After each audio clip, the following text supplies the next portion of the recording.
Good morning, friends. Myself, Sarun Purohit. I am going to take mathematics from now onwards. We are going to take chapter number 37, linear programming. Let's begin. First topic, introduction to the linear programming problems. In this, a toy dealer goes to wholesale market with rupees 1500 to purchase toy for the sale. इसके अंदर ऐसे बोला गया है कि एक wholesaler dealer है toy का, वो 1500 रुपये लेके मार्केट में जा रहा है. And in the market there are various types of toys available. From quality point of view he finds that the toy of type A and type B are suitable. उस market के अंदर बहुत अलग अलग प्रकार के टॉयज अवेलेबल है. उसमें से उसको type A and type B के जो टॉयज है वो सुटेबल लगे. The cost of type A is 300 each and that of the type B is 250 each. उसके अंदर जो टॉय A की प्राइस है वो 300 रुपीज़ है एक का, एंड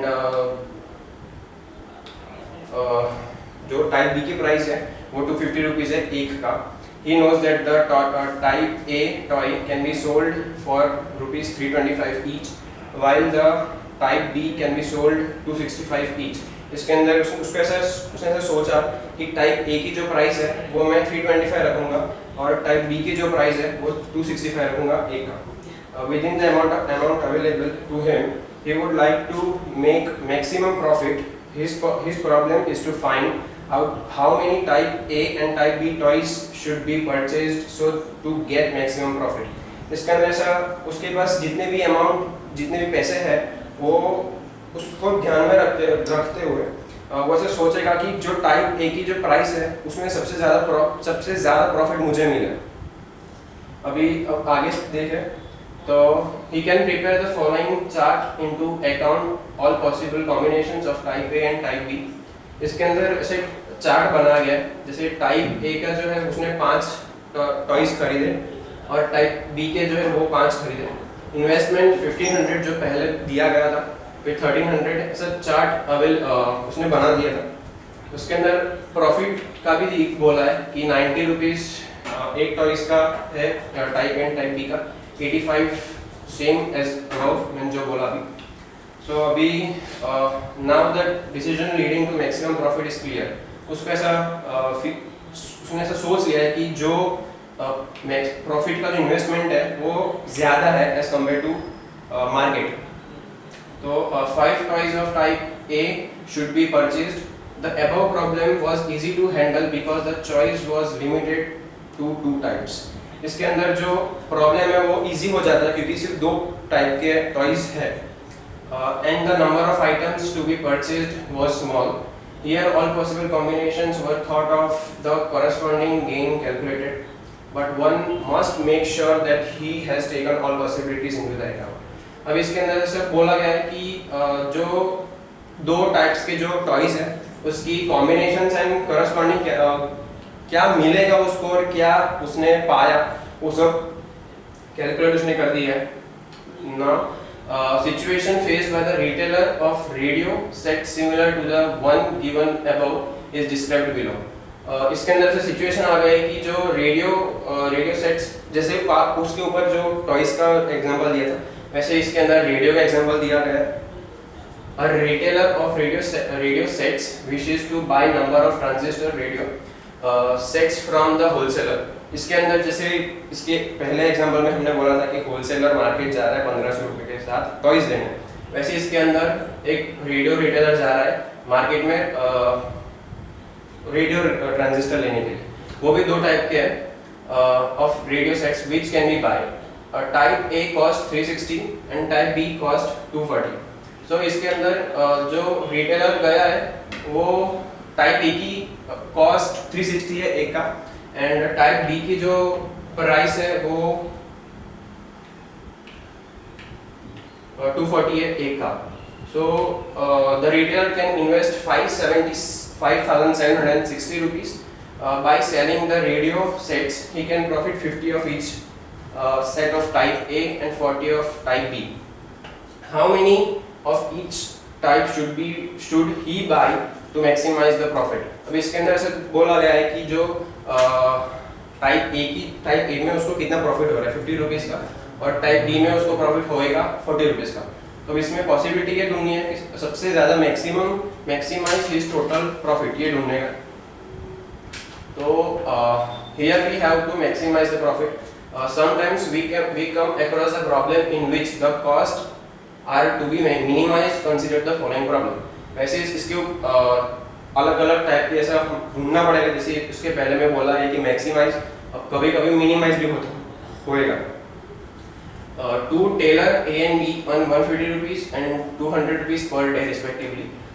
इसके अंदर दो अलग अलग टाइप्स के टेलर्स हैं, type A and type B. वो दिन का 150 का ऑन करता है एंड 250 एंड 200 रुपीज ऑन करता है टाइप बी।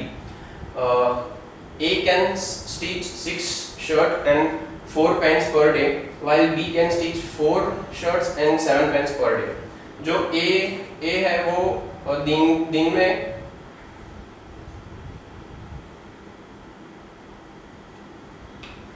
वो दिन में 6 शर्ट और 4 पैंट सिलता है, एंड टाइप बी का है वो 4 शर्ट्स और 7 पैंट स्टिच करता है। How many days shall each work if they want to produce at least 60 shirts and 72 pants at the minimum labour cost. अभी इसके अंदर हमको ये ढूंढना है कि कितने दिन लगेंगे जो टेलर्स है ए एंड बी को 60 शर्ट्स एंड 72 पैंट्स स्टिच करने में, मिनिमम सबसे कम लेबर कॉस्ट के साथ। In this problem we have to minimise the labour cost. This type of problems of maximisation and minimisation are called optimisation problem. अब इसके जो इसके अंदर हमने बात की उसके पहले टॉपिक पे, जैसे कि मैक्सिमाइज एंड मिनिमाइज, तो उसको उन दोनों को एक साथ इकट्ठे करें तो उसको बोला जाएगा ऑप्टिमाइजेशन प्रॉब्लम।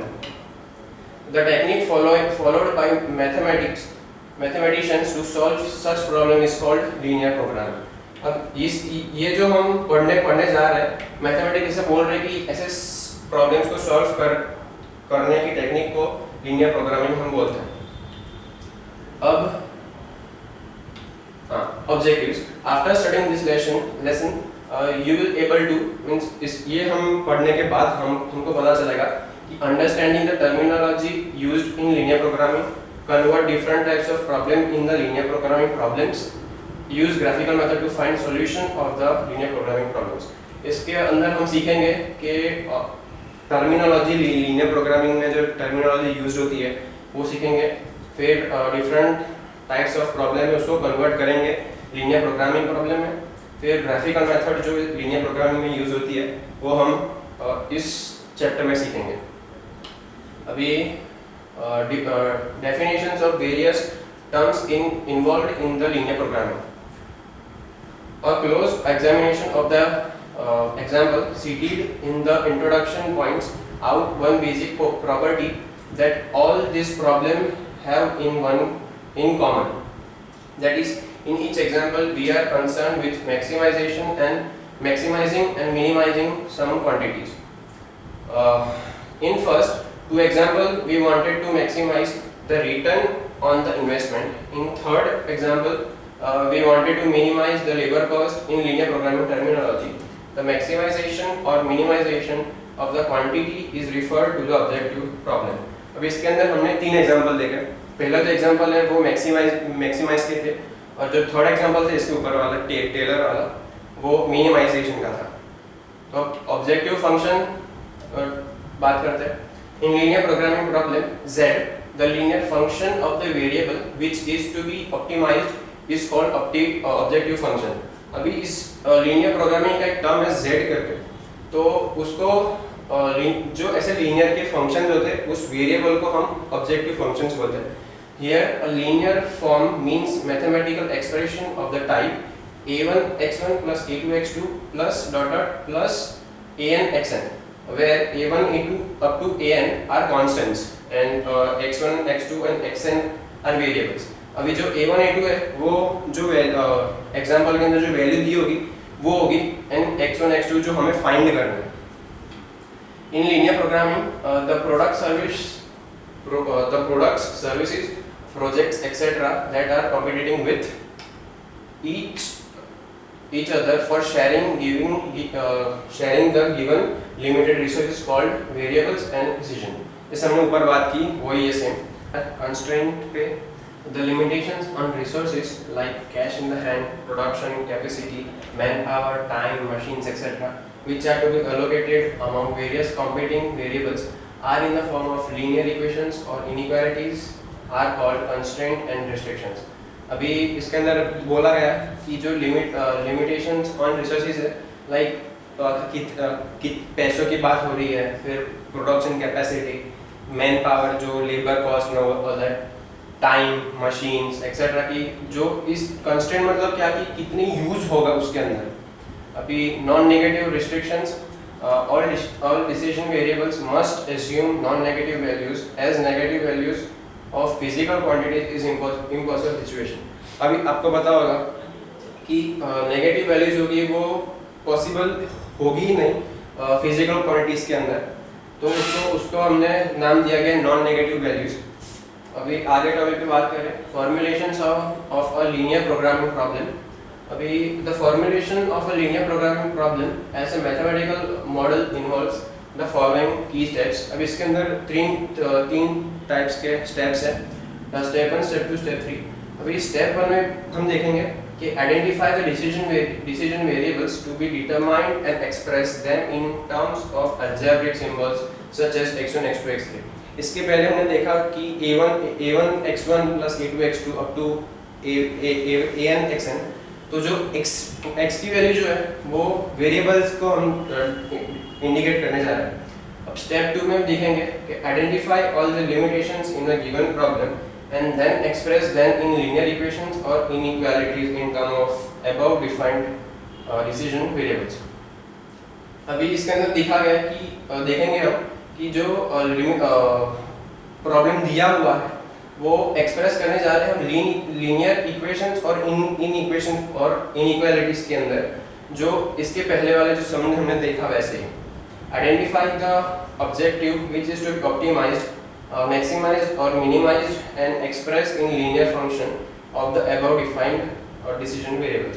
अभी इसके पहले हमने 3 एग्जांपल देखे. वैसे ही एग्जांपल के हमने देखा कि मैक्सिमाइज एंड मिनिमाइज की बात की है, तो उसके वो फाइंड करने को हम स्टेप 3 बोलने जा रहे हैं. अब वैसे एक एग्जांपल है, example number 37.1. A retailer wishes to buy a number of transistor radio sets of type A and type B. जो रिटेलर है वो उसने सोचा कि हम 2 टाइप्स के रेडियो सेट्स लेंगे. टाइप A का कॉस्ट होगा 360, टाइप B का कॉस्ट होगा 240 एक का. The retailer knows that he cannot sell more than 20 sets. अब उसको पता है रिटेलर को कि वो 20 सेट से ज़्यादा वो बेच नहीं पाएगा. So he does not want to buy more than 20 sets, and he cannot afford to pay more than 5,760. His expectation is that he would get profit of 50 rupees for each of type A and 40 of type B. अब इसके अंदर retailer को पता है कि मैं 20 set से ज़्यादा मैं बेच नहीं पाऊंगा, और उसकी एक्सपेक्टेशन ये है कि 50 रुपीज़ टाइप ए में से मुझे प्रॉफिट मिलेंगे ए का, एंड 40 रुपीज़ टाइप बी में. Forms mathematical model to find how many of each type should be purchase in order to make his total profit as large as possible.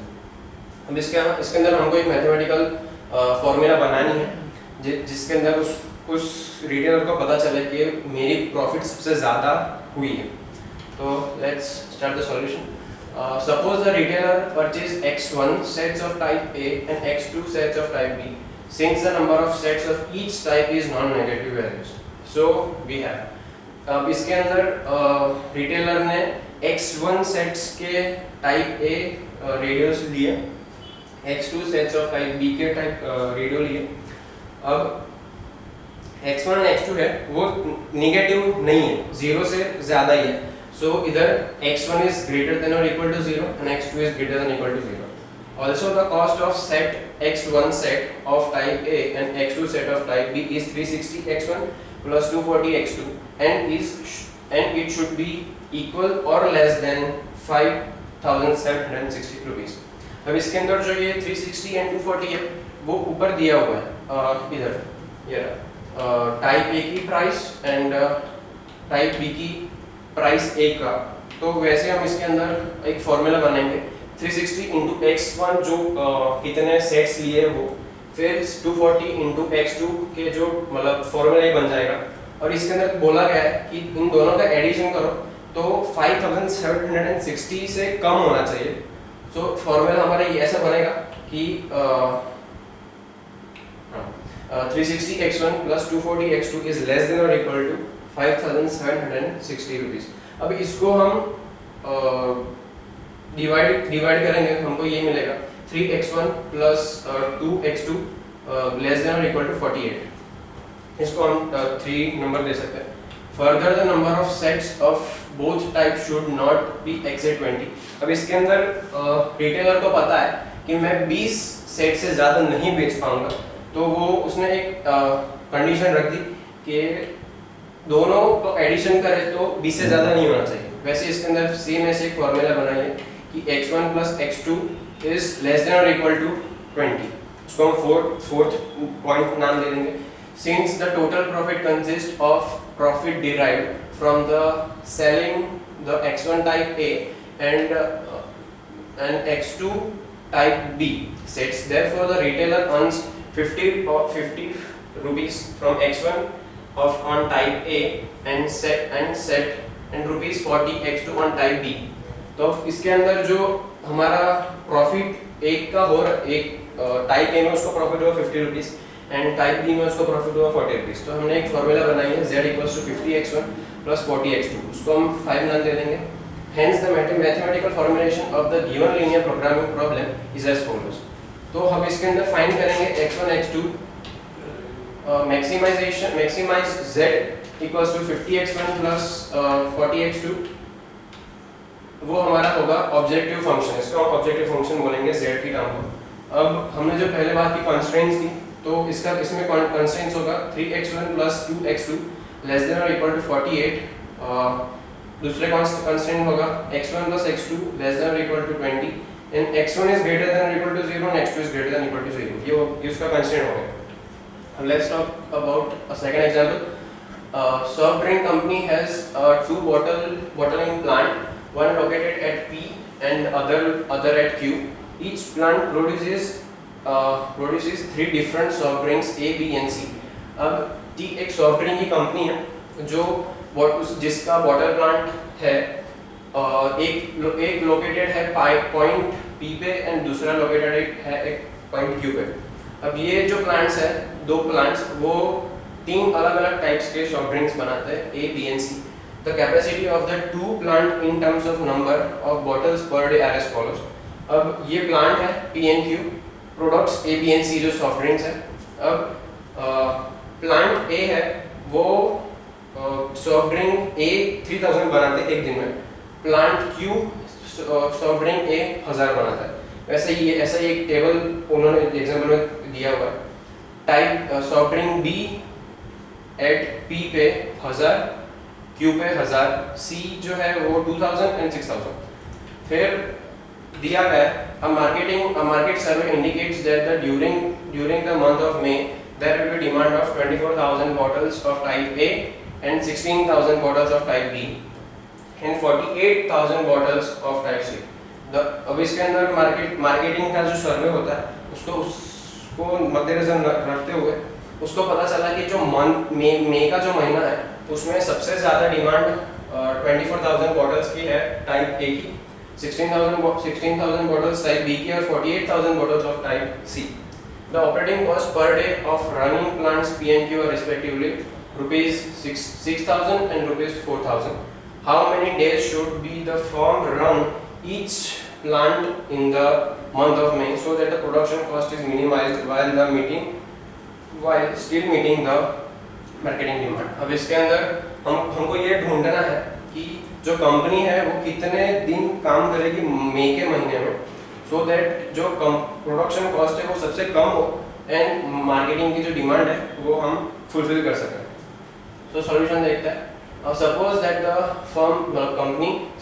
company runs the plant P for x1 days and plant Q for x2 days in the month of the May in order to meet the market demand.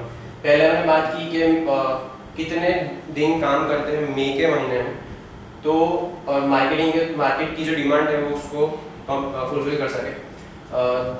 The per day operating cost of plant P is rupees 6,000. Therefore, x1 days the operating cost will be 6,000 x1. And the per day operating cost of plant Q is rupees 4,000. Therefore, for x2 days the operating cost will be 40,000 x2. अब इसके अंदर Z हम ढूंढेंगे अलग, दोनों को addition करके, जैसे कि 6,000 Z equals to 6,000 x1 plus 4,000 x2, उसको हम 0.1 दे देंगे. अब plant P produces 3,000 bottles of soft drink A per day. Therefore, x1 days plant P will produces 3,000 x1 bottles of the soft drink A. अभी जो plant P है वो 3,000 bottles soft drink A की बनाती है एक दिन में, और therefore x1 days हमको फाइंड करना, तो 3,000 into x1. वैसे ही प्लांट Q है वो 1,000 प्रोड्यूस करती है bottles of soft drink of A एक दिन में, तो therefore in x2 days plant Q will produce 1,000 x2 bottles of the soft drink A.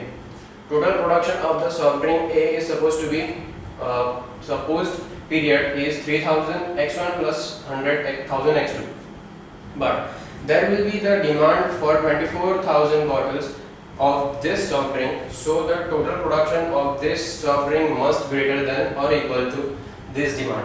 अब इसके अंदर जो हमने ये फाइंड किया है जो प्रोडक्शन पीरियड सॉफ्ट ड्रिंक ए का, वो 24,000 से ज़्यादा होना चाहिए, 24,000 होना चाहिए.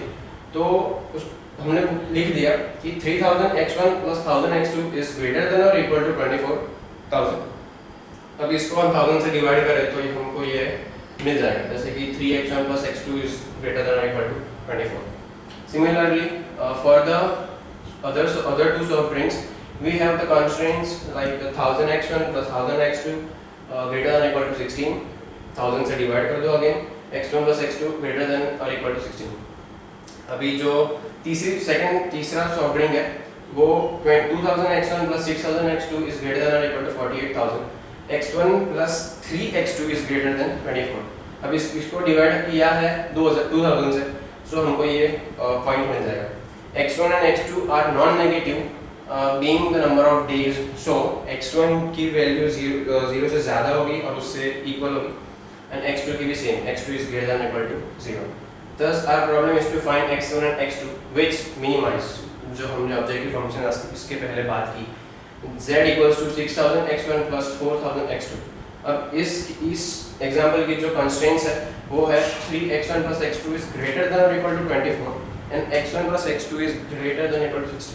x1 plus 3x2 greater than or equal to 24. अभी जो तीन कंस्ट्रेंट्स है ये type A, type B and type C का कंस्ट्रेंट्स है, और ये जो हमने इसके पहले देखा कि जो वैल्यूज होगी वो नॉन नेगेटिव होगी, इसलिए हमने ये फाइनल में ये आंसर लिखना होगा. सो हम बात करेंगे एग्जाम्पल नंबर 3 की. A firm manufacture two types of products A and B and sell them at the profit of ₹2 on type A and 3 on type B. Each product is processed on two different machines, G and H. Type A requires 1 minute to processing time on G and 2 minute on H. Type B requires 1 minute on G and 1 minute on H. The machine G is available for not more than 6 hours and 40 minutes, while machine H is available for 10 hours during one working day. अब इसके अंदर एक company है जो दो different types के products को manufacture करती है, type A and type B, और उसको बेचती है ₹2 के प्रॉफिट में टाइप ए के एंड ₹3 के प्रॉफिट में टाइप बी में. Each product is processed on two different machines, दो अलग प्रकार की मशीन्स है, G and H. Type A है वो 1 मिनट लगाती है मशीन जी में प्रोसेस होने में और 2 मिनट लगाती है मशीन एच के में प्रोसेस होने में। टाइप बी 1 मिनट लगाती है जी में एंड 1 मिनट लगाती है एच में। द मशीन जी है वो 6 घंटे एंड 40 मिनट्स से ज़्यादा अवेलेबल नहीं है एंड मशीन एच है वो 10 घंटे अवेलेबल है एक दिन में। Formulate the problems as a linear programming problems so as to maximize profit। अब इसका सॉल्यूशन देखते हैं। Let x1 be the number of products of type A and x2 be the number of products of type B। हमने assume किया कि जो type A है वो x1 जितना प्रोडक्ट है उसका एंड टाइप B है वो x2 के जितना नंबर है वो अवेलेबल।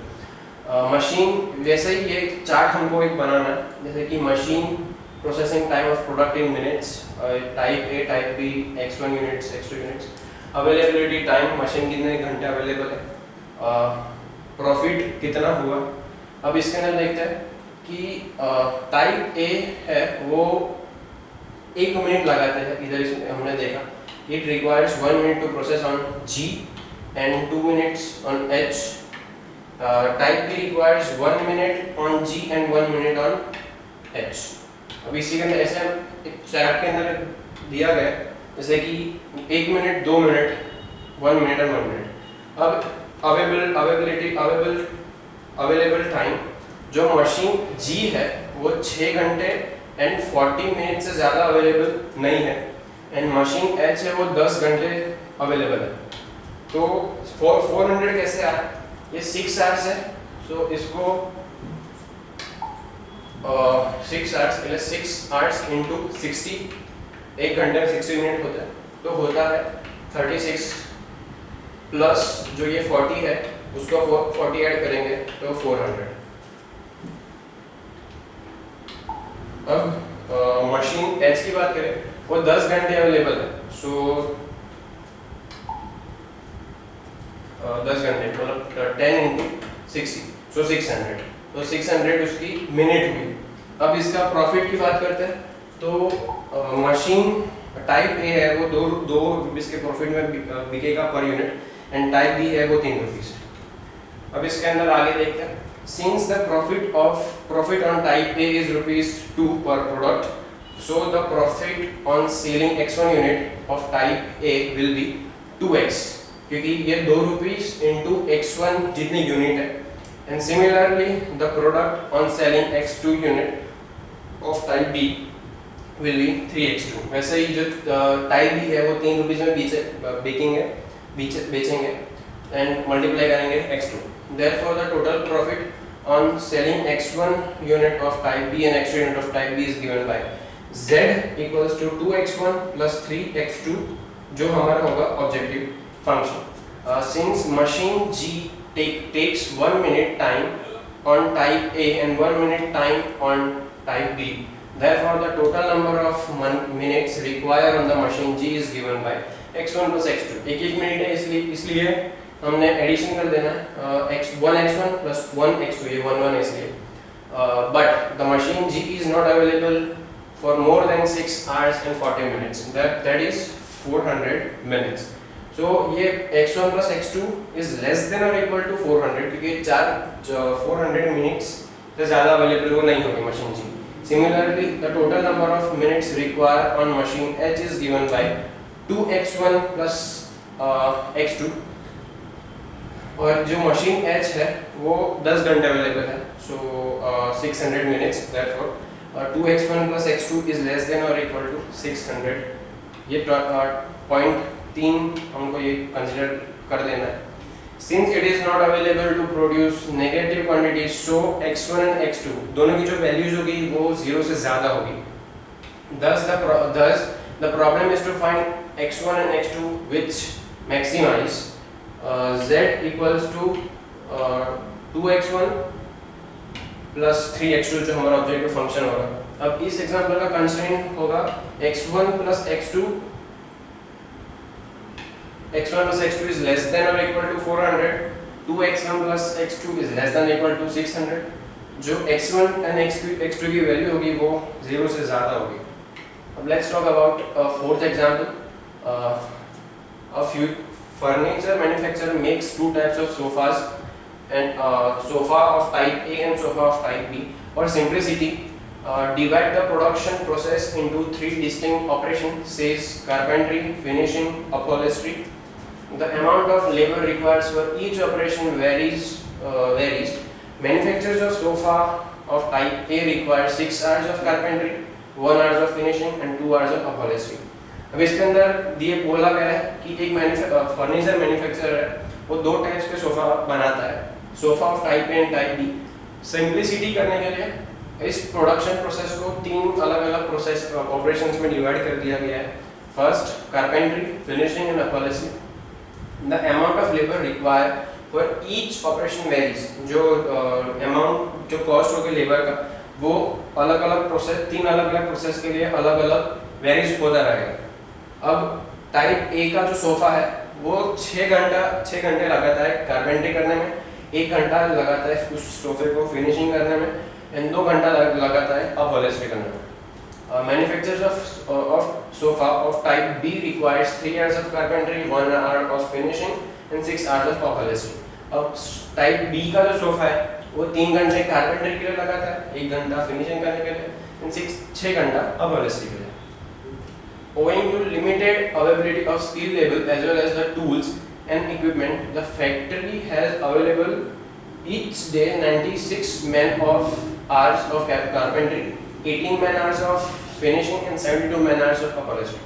अब जो टाइम की अवेलेबिलिटी मद्देनजर रखते हुए जो लेबर है फैक्ट्री के जो मैन घंटे बोलने जाए तो 96 मैन आवर्स लगातार देती है कार्पेंट्री करने के लिए, 18 man hours of finishing and 72 man hours of upholstery. अब प्रॉफिट की बात करते हैं तो प्रॉफिट पर sofa of type A is 80 rupees and that for type B is 70 rupees. अब टाइप ए का जो सोफा है वो 80 रुपीज का प्रॉफिट उसका देगा एंड 70 रुपीज टाइप बी में.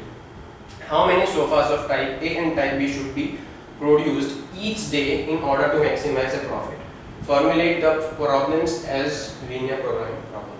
अब इसके अंदर हमको फाइंड करना है कि कितने sofas type A and type B के प्रोड्यूस होगा एक दिन में जो मैक्सिमाइज प्रॉफिट कंपनी का हो सके.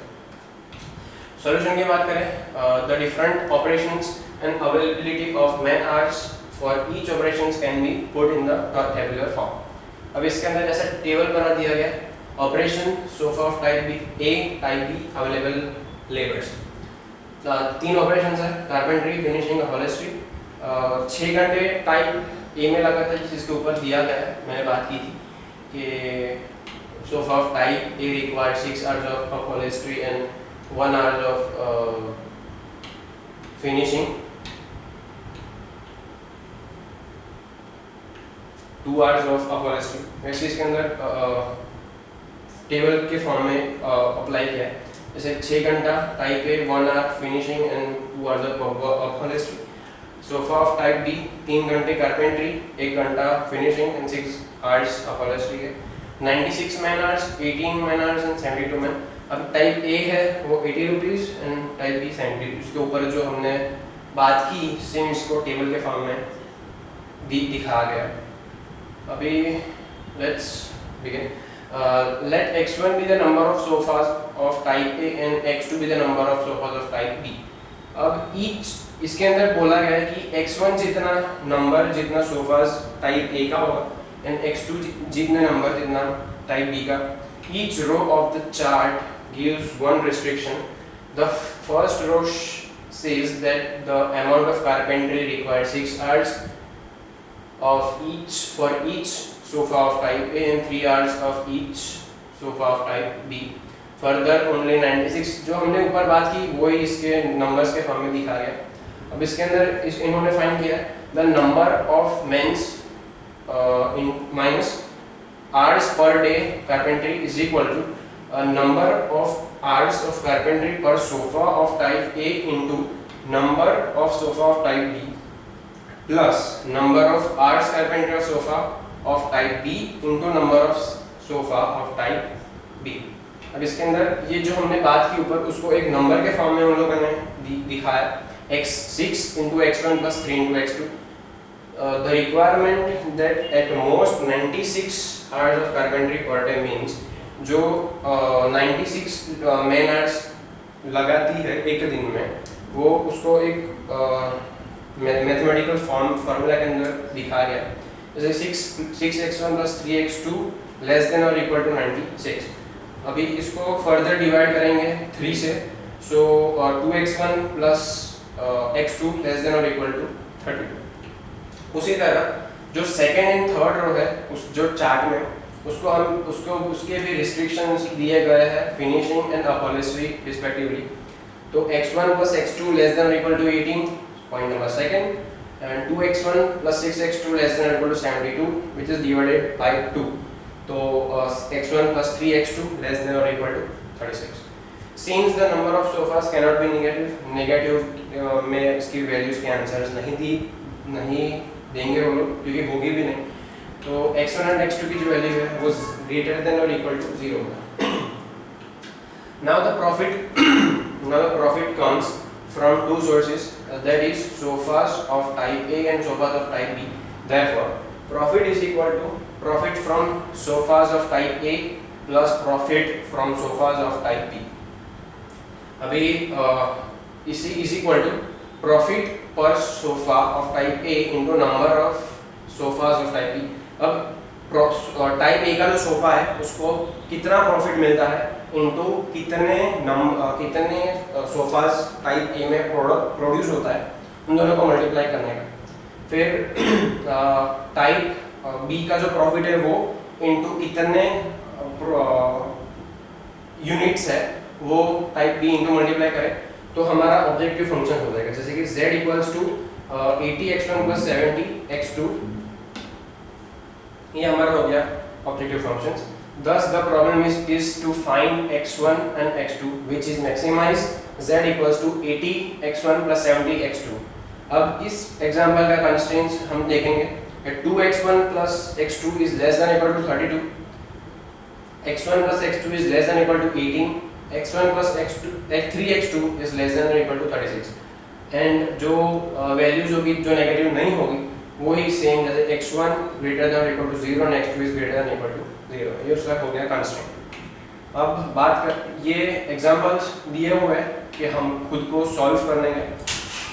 लाइक इसमें जो पहले क्वेश्चन में दिया है, company is producing two products A and B, each product is processed on two machines G and H। एक कंपनी है वो दो टाइप्स के प्रोडक्ट बनाती है A and B, each product process होने में each product is processed on two, जो एक प्रोडक्ट है वो दो डिफरेंट टाइप्स के मशीन में प्रोसेस होता है, जैसे G and H। Type A requires 3 hours of processing time on G and 4 hours on H। Type B requires 4 hours of processing time on G and 5 hours of H। अब type ए है वो 3 घंटे लगाती है G machine में process होने के लिए और 4 घंटे लगाती है H मशीन में प्रोसेस करने के लिए। Type B requires 4 hours of processing times on G। Type B जो है वो 4 घंटे लगाती है मशीन G में प्रोसेस होने के लिए एंड 5 घंटे H की मशीन में प्रोसेस होने के लिए। The available time is 18 hours and 21 hours for operations on G and H। जो G मशीन G है वो 18 घंटे अवेलेबल है एंड H है वो 21 घंटे अवेलेबल है। The product A and B can be sold at the profit of ₹3 and 8। जो प्रोडक्ट A है वो बिकेगा ₹3 पर यूनिट में और ₹8 पर यूनिट में। Formulate the problem as a linear programming problem। अब इस ये जो क्वेश्चन है उसका आंसर कुछ इस तरह हम सॉल्व करेंगे कि जो 3x1 plus 8x2 है वो हमारा होगा प्रॉफिट, जो हमारा ऑब्जेक्टिव फंक्शन होगा एंड उसी सम का कंस्ट्रेंट, जैसे कि 3x1 plus 4x2 is less than और इक्वल टू 18 दिया गया है।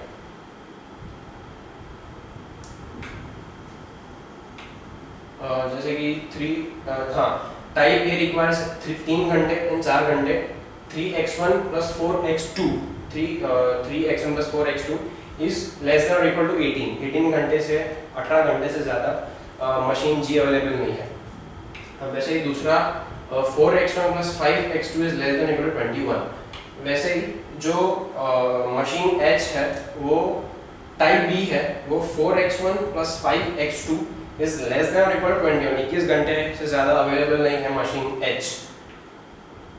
और x1 और x2 की जो वैल्यू होगी वो 0 से ज़्यादा होगी। ये हो गया आपके कंस्ट्रेंट्स। अब हम बात करने जा रहे हैं एग्जांपल नंबर 2 की। Furniture dealer deals in 2 items, tables and chairs. He has 5,000 rupees to invest and a space to store at most 60 pieces. A table cost of rupees 250 and a chair rupees 50. अब जो एक dealer है, furniture का dealer, वो दो चीज़ें ही बेचता है, डील करता है, टेबल्स एंड चेयर्स। उसके पास 5,000 रुपये है इन्वेस्ट करने के लिए, एंड उसके पास जो जगह है वो 60 पीसीस से ज़्यादा रखने की जगह उसके पास नहीं। और जो टेबल है वो 250 रुपीज़ कॉस्ट करता है एंड चेयर है वो 50 rupees. He can sell a table at a profit of rupees 50 and a chair at a profit of rupees 15। जो टेबल है वो 50 रुपये से प्रॉफिट में वो बेचेगा एंड 15 रुपये चेयर के प्रॉफिट में। Assuming he can sell all the items that he buy। हम एज्यूम कर लेते हैं कि जो सेलर है वो जितनी भी चीज़ें खरीद रहा है वो बेचेगा। How should he invest his money in order that may maximize his profit? Formulate a linear programming problem। अभी एक एग्जांपल है, उसी को हम आंसर देखने जाए तो z equals to 50x1 plus 15x2। ये 50 और 15 क्या है, जो प्रॉफिट है हुआ उसको टेबल में 50x plus 15x2 equals to z। ये हमारा हो गया ऑब्जेक्टिव फंक्शन जो इस एग्जाम्पल का कंस्ट्रेंट है। जैसे कि पहला होगा ये 250 एंड सेकेंड 50 एंड 5,000, फिर ये 50 वाला जो प्रॉफिट है हुआ। अभी ये 5x1 plus x2 is less than equal to 100 है, वो कैसे आया? ये 250x1 plus 50x2 less than और इक्वल टू 5,000। सो ये 250 को हमने डिवाइड किया 5 से, सो 250 को 50 से डिवाइड करें तो 5 हो जाएगा, 550 इधर 250 होगा, एंड 50 को 50 से डिवाइड करेंगे तो यहाँ पे हो जाएगा 1 एंड लेस देन और इक्वल टू 100। अभी 100 कैसे आया? जो 5,000 उसके पास रुपीज़ है डिवाइडेड बाई 50 करें तो 100 हो जाएगा। And x1 plus x2 is less than और इक्वल टू 60 कैसे आया? जो इसके अंदर बोला गया है कि 60 पीसेस से ज़्यादा वो अवेलेबल स्पेस नहीं है उसके पास, और उसी को 1 हमने टेबल, एक चेयर और एक टेबल को हम देखने जाए तो 1x1 plus 1x2 less than और इक्वल टू 60। अब जो x1 और x2 की वैल्यू होगी वो 0 से ज़्यादा होगी। अभी ये होगी, ये 3 हो गए आपके कंस्ट्रेंट। अभी देखते हैं example number 3। A dairy has its 2 plants, one located at P and another located at Q. Each plant produces 2 types of products A and B in 1 kg packet। अब जो डेयरी है वो 2 प्लांट चला रही है, लोकेशन P पे and location Q पे। अब जो कोई प्लांट है वो प्रोड्यूस करता है 2 टाइप्स के product A and B 1 kg के पैकेट में। The capacity of 2 plants in number of packets per day are as follows. अब एक छोटा सा चार्ट बनाया गया इधर कि प्लांट P एंड Q जो अलग लोकेशन पे है P एंड Q, जो प्रोडक्ट A एंड B जो 200, 2000 and 1500, 4000 and 6,000 sorry। अभी आगे बात करते हैं। A market survey indicates that during the month of April there will be a demand for 20,000 packets of A and 16,000 packet of B। अभी जो marketing survey जो होता है हर महीने या साल में, तो अप्रैल के महीने में ऐसा देखा गया है कि जो पैकेट ए है वो 20,000 पैकेट्स वो बिकते हैं अप्रैल के महीने में, और 16,000 पैकेट बी के बिकते हैं अप्रैल के महीने में.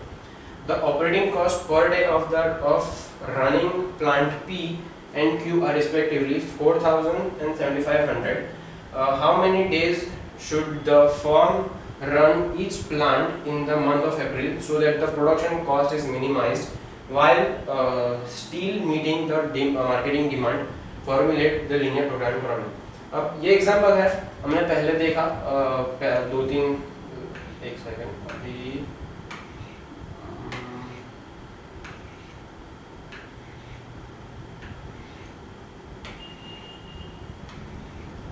ये एग्जाम्पल जो अभी देख रहे थे वो सेम एग्जाम्पल इसी के रिलेटेड है. हमने देखा कि पी एंड क्यू लोकेशन पे जो प्लांट लोकेटेड है and A and B 2000 1500 and all that, same इसी जैसा ही है. इसी तरह का प्रोसेस हमें करना है. लाइक z इक्वल्स टू जो हमारा मतलब वैल्यू ऑपरेटिंग कॉस्ट की वो हमें इसके अंदर डालनी है, वो 0.1 हो जाएगा. फिर सेम इसी तरह हमने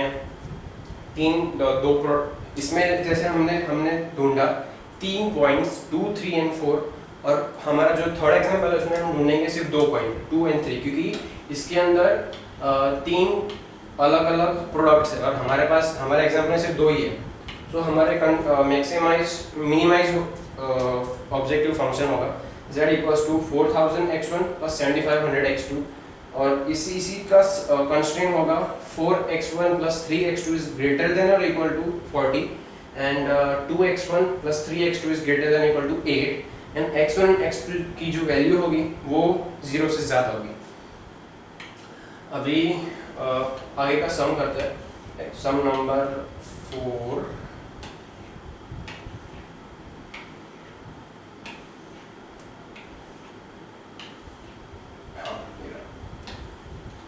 A factory manufacturer two articles A and B.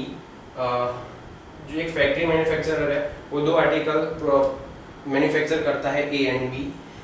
To manufacture the article A, a certain machine has to be worked for 1 hour and 30 minutes, and in addition a craftsman has to work for 2 hours. अब इसका जो एक article a manufacture करने के लिए जो machine है वो 1 घंटा और 30 मिनट काम करती है, इन एडिशन टू क्राफ्ट जो मैन काम करते हैं कंपनीज में उसको 2 घंटे ऐड करने के बाद, और आर्टिकल बी है वो 2 घंटे एंड 2 hours and 30 minutes काम करते हैं, in addition to craftsman has to be work 1 hour and 30 minutes. In a week the factory can available 80 hours of machine time and 70 hours of craftsman's time. The profit on each article A is ₹5. जो article A है वो 5 rupees के profit में बेचेंगे, and article B है वो 4 rupees के profit में. If all the article produced can be sold away, find how many of each kind should be produced to earn the maximum profit per week. Formulate the problem as a linear programming problem. अब ये जो example है इसके अंदर हम देखेंगे कि जो ऑब्जेक्टिव फंक्शन होगा वो z equals to 5x1 plus 4x2.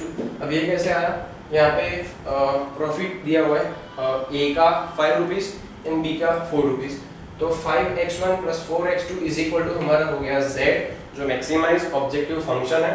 अब इसी एग्जांपल का जो कंस्ट्रेंट होगा वो 1.5x1 plus 2.5x2 is less than or equal to 80, and 2x1 plus 1.5x2 is less than or equal to 70.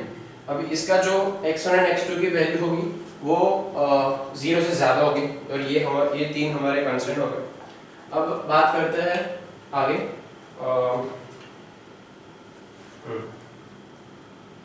37.4 geometric approach of linear programming problem. Let us consider, ये हमारा new topic है.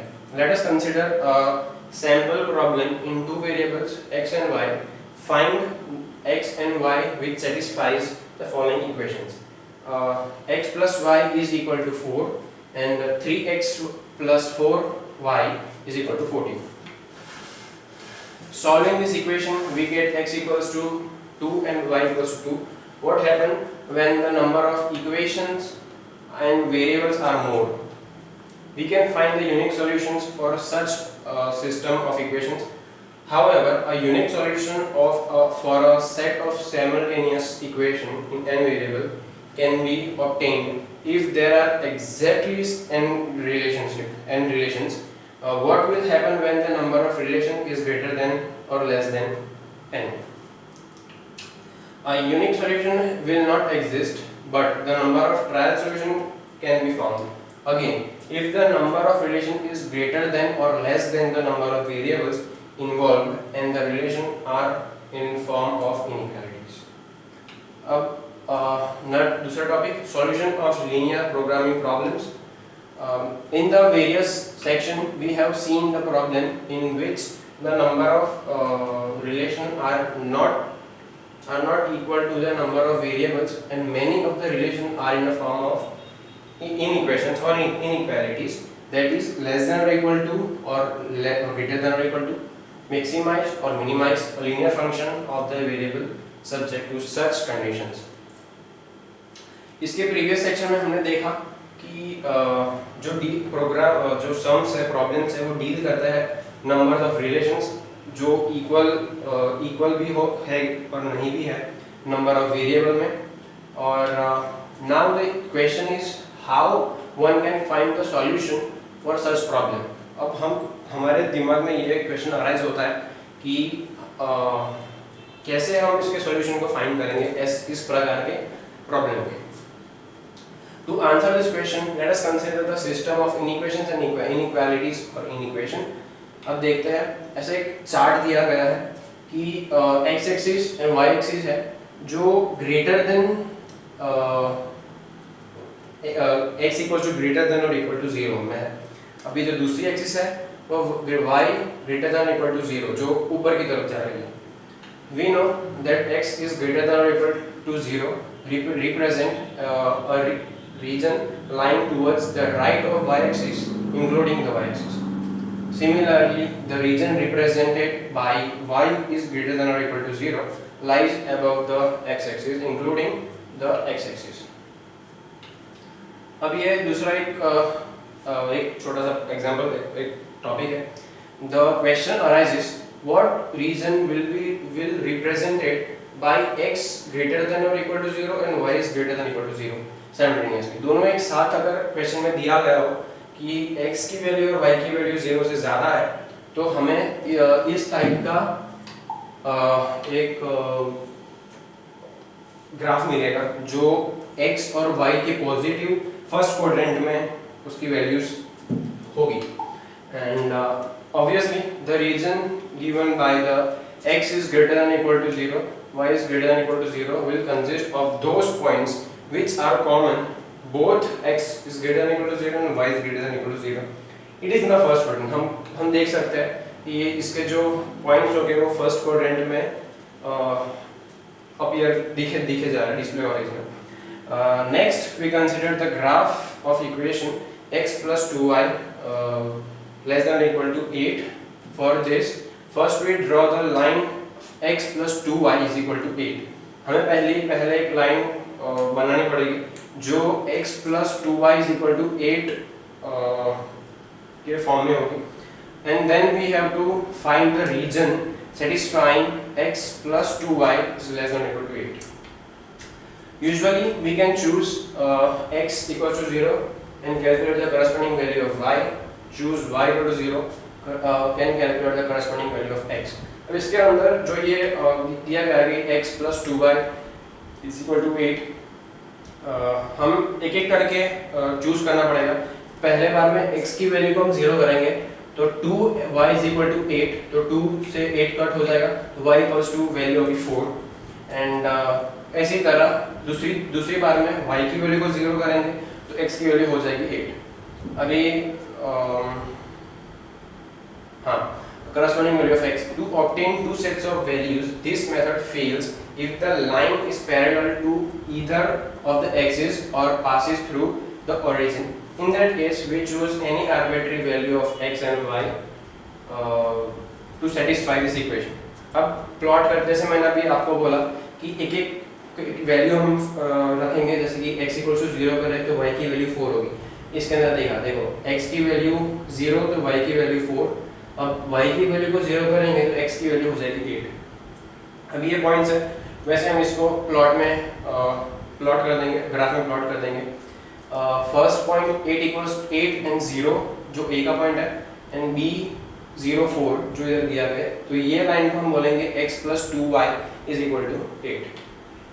We have already seen that x is greater than or equal to 0 and y is greater than or equal to 0 represents the first quadrant. The graph given by x plus 2y is less than 8 lies towards the sides of the line. अभी देखते हैं कि x plus 2y is equal to 8 in which the origin is situated because any point in the region will satisfies the inequality.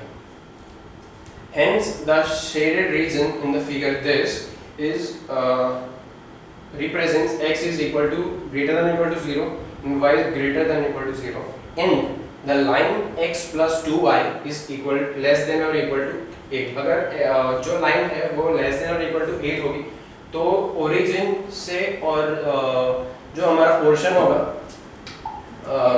जो shaded portion होगा ये, वो उन दोनों के बीच में होगा.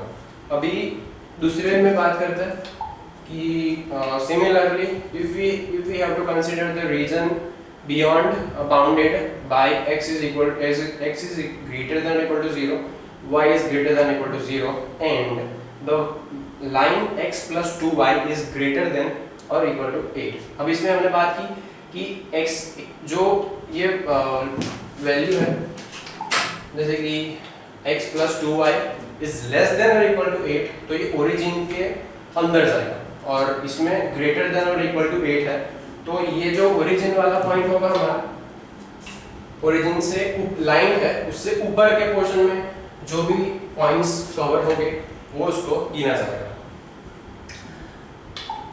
अभी the shaded region in which all the given constraints are satisfied is called feasible. अभी जो ये shaded region है उसको उसमें जो जितने constraints satisfy होंगे उसको हम बोलेंगे feasible region.